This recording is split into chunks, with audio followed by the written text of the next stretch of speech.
Ok, bonjour tout le monde et bienvenue au cours d'économétrie appliquée. Dans cette vidéo-ci, on va voir comment on est capable de faire une régression linéaire à l'aide d'RStudio.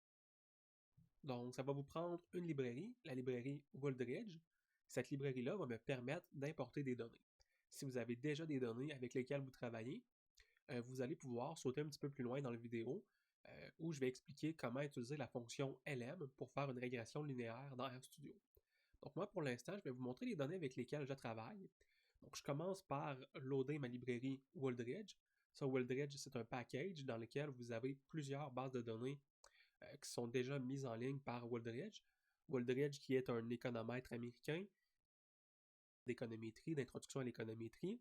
Donc un super bon livre pour les débutants, pour ceux qui sont intéressés à apprendre un petit peu plus les fondements théoriques de l'économétrie. Donc, ceux qui n'ont pas la librairie Wooldridge, vous pouvez aller dans Outils, installer des packages et vous allez chercher la librairie Wooldridge. Donc, une fois que ça s'est installé, vous allez pouvoir télécharger la librairie. Donc, moi, ensuite, je vais aller chercher une base de données. Donc, je m'en vais dans le package Wooldridge et je m'en vais chercher une base de données sur le vin.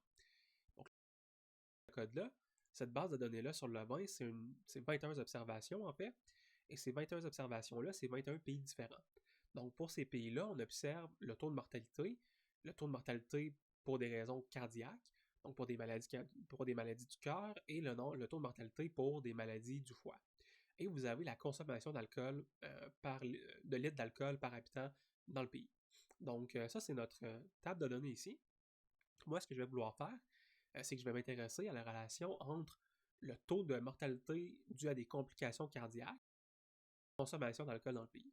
Donc, je vais aller me faire une nouvelle base de données, donc data frame, dans laquelle je vais seulement conserver la quatrième colonne. Donc, la quatrième colonne, ça se trouve être le taux de mortalité dû à des complications cardiaques. Et la deuxième colonne, qui se trouve être la consommation de litres de vin par 1 million d'habitants. Donc, je vais rouler cette colonne-là ici. Maintenant, vous avez ma base de données dans mon travail, qui a seulement deux variables. Et deux variables avec les colonnes, bon, la quatrième colonne et la deuxième colonne. Laissez-moi juste pour qu'on soit capable de bien voir nos données. Donc, quand je retourne voir maintenant, on voit bien qu'ici, j'ai le taux de mortalité comme première colonne et la consommation de vin comme deuxième colonne. Donc, génial. J'ai déjà formaté mes données. Maintenant, on va regarder un petit peu graphiquement à quoi ça ressemble.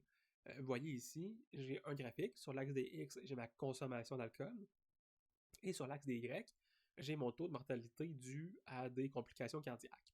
Donc, on voit très clairement, à l'exception de ce pays-là ici, qu'on semble avoir une relation négative entre la mortalité due à des complications cardiaques et la consommation de vin. Donc moi, ce que je pourrais vouloir faire en économétrie, c'est de faire ce qu'on appelle une régression linéaire. Essayer de trouver la droite qui passe à travers ce nuage de points-là, de sorte qu'on minimise l'erreur quadratique. Donc c'est ce que je vais faire. Pour faire ça, j'utilise la fonction d'RStudio qui s'appelle lm. Donc lm, c'est une fonction qui prend un argument, ou même deux arguments. On fait plusieurs arguments, vous allez pouvoir les étudier. D'abord, ça va prendre, donc dans sa forme la plus simple, la fonction lm va prendre votre formule de régression. Donc vous avez d'une part la variable que vous tentez d'expliquer. Donc moi, j'essaie d'expliquer le taux de mortalité. Donc ici, je vais chercher data, le signe de dollar mortalité. Ça veut dire que j'isole en fait la colonne mortalité dans ma base de données. Donc je suis en train de dire à RStudio que la colonne mortalité, ça va être la variable y de ma régression. Je suis en train également de lui dire, d'essayer de me prédire, de me faire une régression linéaire entre le taux de mortalité et la fonction de la consommation. Donc data, signe de dollar, consommation. Je suis en train de stipuler à RStudio que mon vecteur de la variable explicative ici, c'est le terme data consommation. Donc ça, c'est une régression linéaire simple. J'ai seulement une variable explicative. On va voir dans d'autres vidéos comment est-ce qu'on est capable d'ajouter des variables explicatives. Donc, une fois que ça c'est fait, j'ai mon modèle linéaire.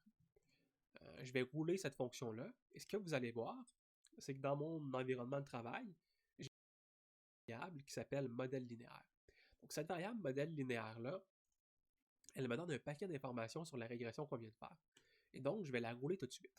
Quand je roule la ligne de code summary et ensuite en parenthèse modèle linéaire, vous allez voir dans votre console, un output, un résultat, une sortie. Et cette sortie-là va vous donner de l'information sur votre régression linéaire. D'abord, ça va vous donner la formule. Ici, ça me dit la formule de ma régression linéaire, le taux de mortalité en fonction de la consommation de vin. Donc ça, la consommation de vin, ici, c'est ma seule variable explicative. On voit différentes observations sur les résidus. Ça, les résidus, c'est les erreurs qu'on fait. Ensuite, vous avez les coefficients. Donc ça, c'est les coefficients qui sont estimés par votre régression. Donc si on se rappelle bien, la forme que ça prend une régression linéaire, c'est y est égal à A, qui est l'intercept, plus bêta x, plus un. Et donc, nous, ce qu'on a estimé avec la régression, c'est alpha. On cherchait à estimer alpha. Alpha, c'est notre intercept. Eh bien, ça trouve que l'intercept de notre régression linéaire se situe à 239 dans mon graphique. Et vous avez ensuite une pente de ma régression qui est de moins 19,683 fois x. Donc, le bêta ici est égal à moins 19,683. Donc, ça, c'est fait. Maintenant, ce qu'on pourrait vouloir faire, c'est capable de tracer une droite linéaire dans notre graphique. Donc, laissez-moi rappeler la fonction de graphique pour ceux qui l'auraient enlevé ou enlevé de leur environnement. Donc, j'ai mon graphique qui est affiché déjà dans mon environnement de travail. Ce que je vais faire maintenant, c'est d'ajouter une droite linéaire. Pour faire ça, je vais utiliser la fonction ABLine. La fonction ABLine, elle va tracer une droite positive dans le graphique qui est déjà en place. Donc, moi, mon graphique qui est en place, c'est mon nuage de points. Et je vais dire à la fonction ABLine, donc ça va prendre deux arguments. Le premier, ça va être l'intercept de ma droite, déjà trouvé ici, est égal à 239,147. Et ça va prendre également la pente de ma droite. La pente de ma droite, c'est égal à moins 19,683. Donc, quand je roule cette ligne de code-là, vous avez maintenant la droite, ma pente de ma régression linéaire qui rentre dans mon graphique. Et on est capable d'avoir qu'on a effectivement une pente négative et qu'on a à peu près un fit qui fait du sens. Probablement que si vous aviez dû la tracer à main levée avant même de faire votre régression linéaire, vous auriez tracé une droite de ce genre-là. Et c'est la façon dont on utilise la fonction lm. Donc, un petit rappel de ce qu'on a vu dans la vidéo. On a vu comment utiliser la fonction lm, comment rentrer un argument qui était une fonction linéaire, et comment on était capable ensuite d'aller observer les résultats de notre modèle linéaire grâce à la fonction summary.